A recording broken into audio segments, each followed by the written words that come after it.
1973 সালে ঢাকা ইউনিভার্সিটিতে ছাত্র ইউনিয়নের যে সর্বদলীয় সভা, সেখানে মোজাহিদুল ইসলাম সেলিমেরা এই বঙ্গবন্ধু উপাধিটাও কি করে নিয়েছেন, তুলে নিয়েছেন।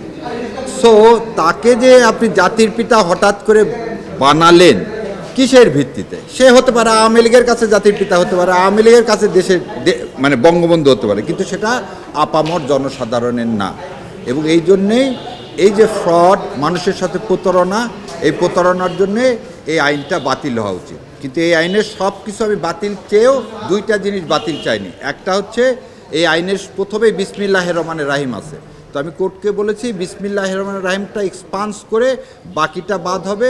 আর একটা হচ্ছে এই আইনের পঞ্চদশ সংশোধনীর পরে আমাদের ষষ্ঠ সংশোধনীর মাধ্যমে সুপ্রিম জুডিশিয়াল কাউন্সিলকে বাতিল করা হয়েছিল, সেটা সুপ্রিম কোর্ট যেহেতু রিস্টোর করছে, এখন এই পঞ্চদশ সংশোধনীতে যদি সুপ্রিম জুডিশিয়াল কাউন্সিল বাতিল করা হয় তাহলে একটা কনফ্লিক্ট দেখা দিবে।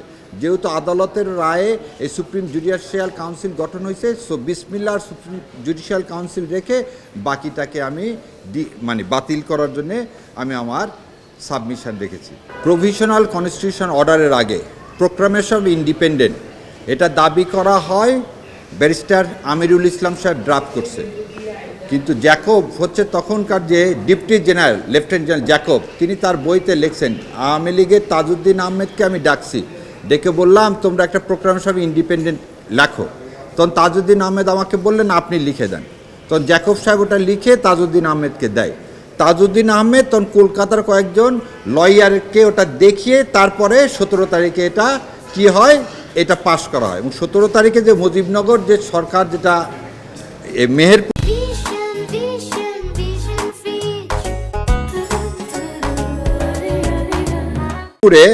গঠন করা হলো, সেখানে বিএসএফ দিয়ে ওই জায়গাটুকু স্কডন করে ওখানে তারপরে এই 8-10 জনকে দিয়ে কি করা হয়, শপথ গ্রহণ অনুষ্ঠান করানো হয়, যেখানে ফরেন অনেক সাংবাদিকরা ছিলেন।